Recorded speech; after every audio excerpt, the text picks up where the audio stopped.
Good morning, Bucknutters. Welcome to the Bucknuts Morning Five here on Wednesday, August 21st, 2019. I am Dave Biddle, very happy to be joined by the People's Champ, Matt Baxendell. Bax, let's start with some bad news, but it's not terrible news. Jonathon Cooper, it's hard to find out much about injuries these days over at Ohio State, and I get what Ryan Day is doing. I would do the exact same thing if I was a head coach. I would not want too much injury news out there. I wouldn't want to talk to the media about it. But Jonathon Cooper, for those that don't know, had surgery on his ankle. And people were speculating, does this mean he's going to miss the entire season? Sounds like he could miss as little as a few weeks. We don't know exactly what type of surgery it was, but as far as surgeries go, there's no really minor surgeries unless it's happening to somebody else. But as far as surgeries go, I think on the spectrum, this is relatively minor from what we're hearing. So hopefully Coop won't miss too much time. But just your thoughts on this situation, Bax. Well, the time is horrible. You feel really bad for the kid. He just gets named a captain, and then he's got to have surgery. I think really the truth of the matter is that, he's expected to start opposite Chase Young. So you can't argue that this isn't a loss. That said, we went through a lot worse last year when Nick Bosa was out for essentially the year in the TCU game. And you got a lot of depth up front. And what is this going to mean is you're going to have JJB and Tyreek Smith continue to step up. You hope Tyreek Smith's fully recovered from his off-season injury that we heard was going around. You just have to expect that this Buckeye D-line, which has a ton of depth, is going to be able to make up for it. And on the D-line, I'll be honest, I think that there's enough depth that the only player that you can't replace is Chase Young. I think every other player on the D-line, as good as many of them are, you have enough depth that you're going to feel pretty comfortable finding people that can play the role. So, it's one of these things, you fight through it, and hopefully Cooper comes back nice and refreshed at midseason and can be part of a Buckeye team that goes on a run. Yeah, you touched on something really important. I mean, they love Tyreek Smith over there, but, he's recovering from his own off-season surgery, and the first thing when I asked Larry Johnson last week, what stands out about Tyreek Smith right now, obviously he's a guy that played a lot as a true freshman, was in there the third play of the season last year. Third play of the season was third down. First game of the year, they have Tyreek Smith out there. It's like, oh, wow, Larry Johnson likes him. And then he continued to play more and more. But then last week when I asked Larry Johnson about Tyreek Smith, the first thing Larry Johnson says is, well, we got to get Tyreek completely healthy. So, and that's a week ago, maybe a little bit more than a week ago now. But, and it sounds like he's going to be okay to start the season, but, probably on a snap count. But they do have good depth there. You touched on some of the guys. I mean, Tyler Friday's now going to have a big role. He's going to play anyway. Javonte Jean-Baptiste, you mentioned him. He's going to have a bigger role maybe than expected, while Cooper's out.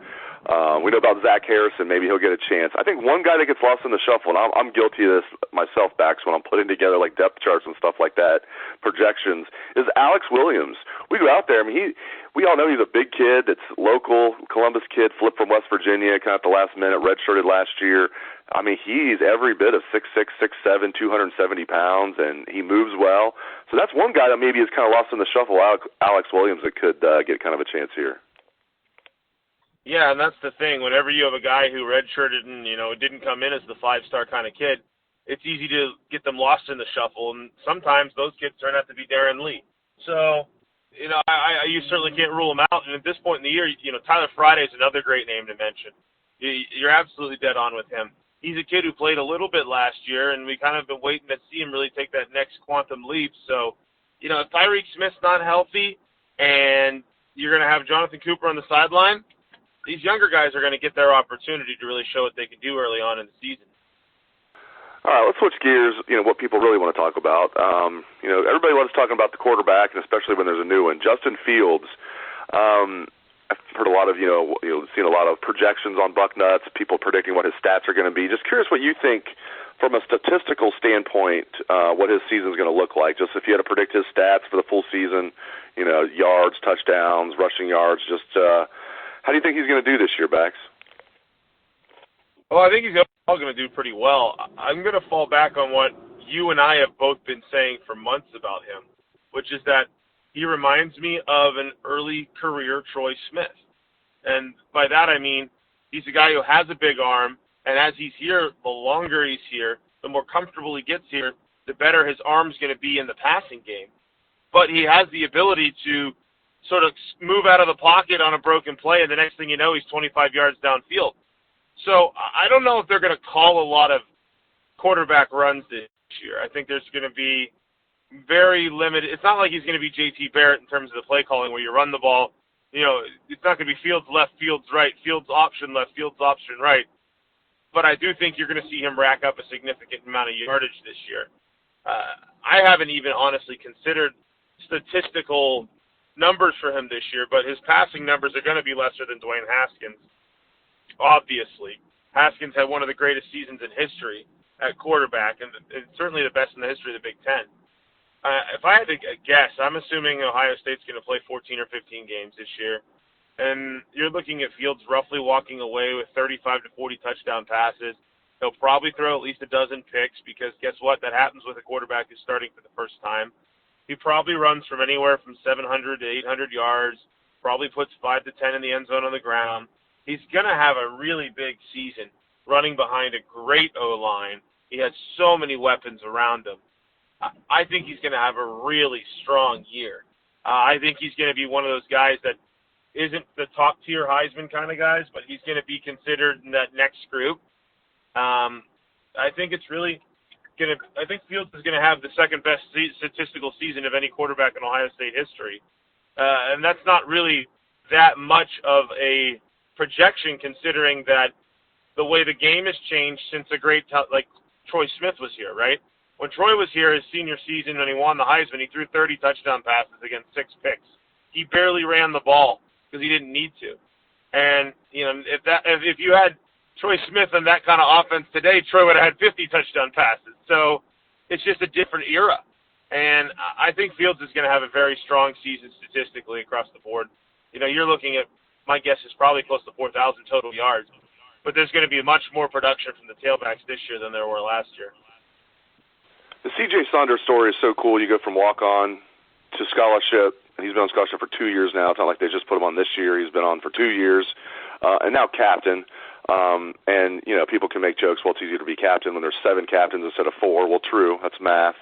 But still, what an amazing accomplishment for C.J. Saunders. And, I think he's going to play a decent amount. He's in that top 6 or 7 guys. We got a chance to talk to Brian Hartline after practice last night, and C.J. Saunders is going to be in the rotation. And, I like this possession-type receivers. He's got good hands. I won't say the best on the team. So, K.J. Hill's still on the team. I think K.J. Hill probably has the best hands on the team, but C.J. Saunders is not too far behind.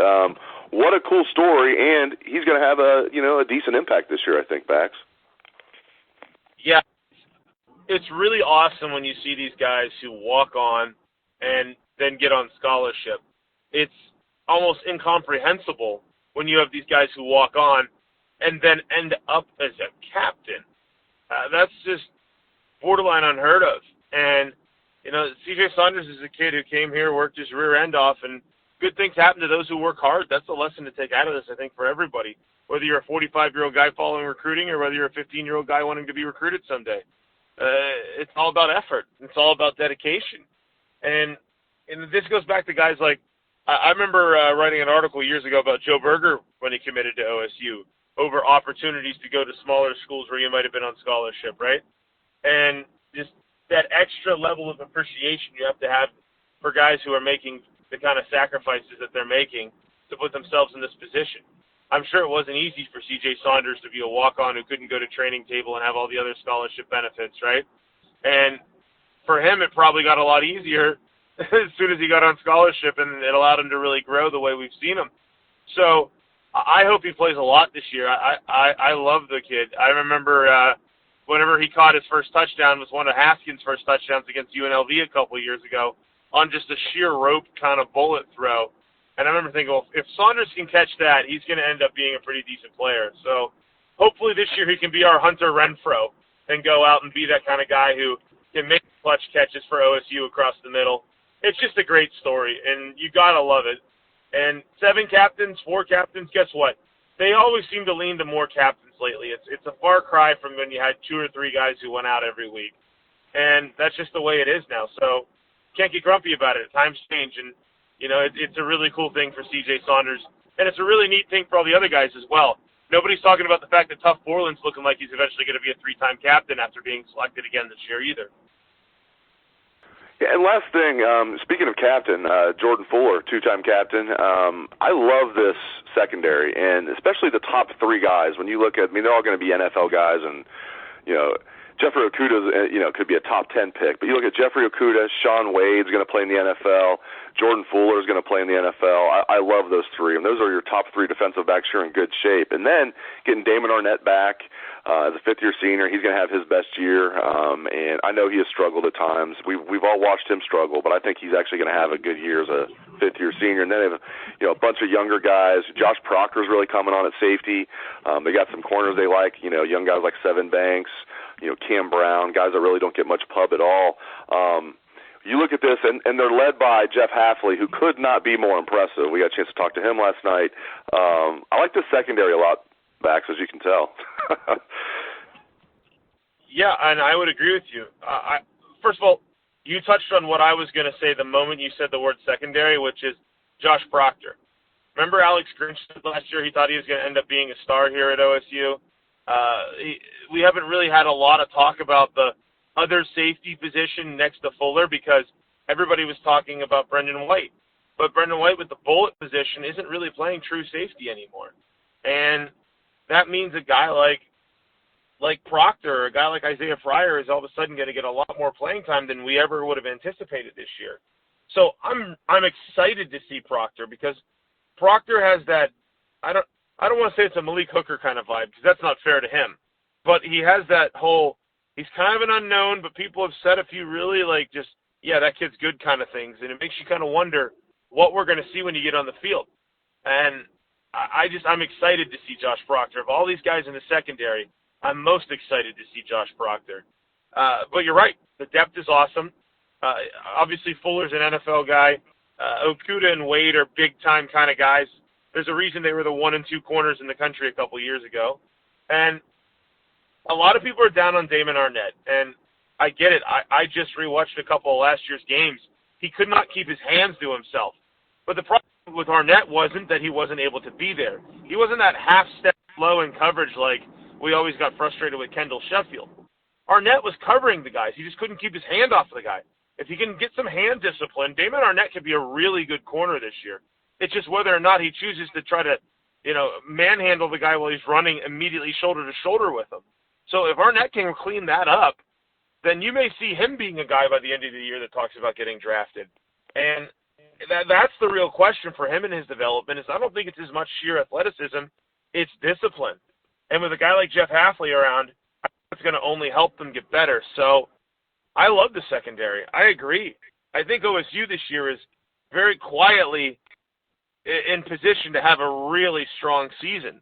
And at the end of the day, we're barely more than a week away from kickoff, finally.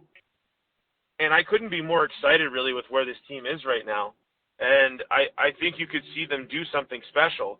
And, it's one of the more unknown seasons we've had going into a season just because of the changes at the head coaching position and a lot of the new starters coming in. But a lot of these new starters, you have to feel extremely confident about what you're going to see. The O-line lost 4 guys. And I think this is the deepest O-line they're going to have had in over a decade. You lose Dwayne Haskins. Well, guess what? You got Justin Fields. He's the highest rated recruit ever to come to OSU in the modern era. You lose a lot of guys that, you're been relying on in past years, but the talent level is just so extraordinary at OSU right now that you're replacing them with more high-end guys. It's an Alabama-level kind of replacement. Heck, even Ryan Day. You lose Urban Meyer, who's one of the greatest coaches in the history of the sport, and you got to feel extremely good about a young, upcoming, dynamic coach in Ryan Day making his mark. So not to go completely off tangent from yay the secondary, but I'm excited about this year. I really am. No, I feel your excitement for sure. I mean, it's almost here, like you said too, which makes it even greater. I mean, this roster is talented. You look back at where these guys were ranked in their various classes. You got a couple different classes that were ranked number 2 in the nation. You got another one that was ranked number 3 in the nation. Those are the guys that make up the meat of this roster. And then the guys that are true freshmen, they were ranked 14th in the nation, but their average star ranking was still very, very high, one of the top in the nation. The only reason it was ranked 14th is because of the low numbers in this the 2019 class. So I'm with you, man. It's a talented team. Season's almost here. I think they're going to do excellent, and it's going to be a lot of fun. It's always fun having Matt Baxendell on the Bucknuts Morning 5. He is the people's champ. I appreciate it, Bax, and I appreciate all the listeners out there for tuning in. I hope everyone has a great day. Let's try that Buckeye swag, best damn band in the land.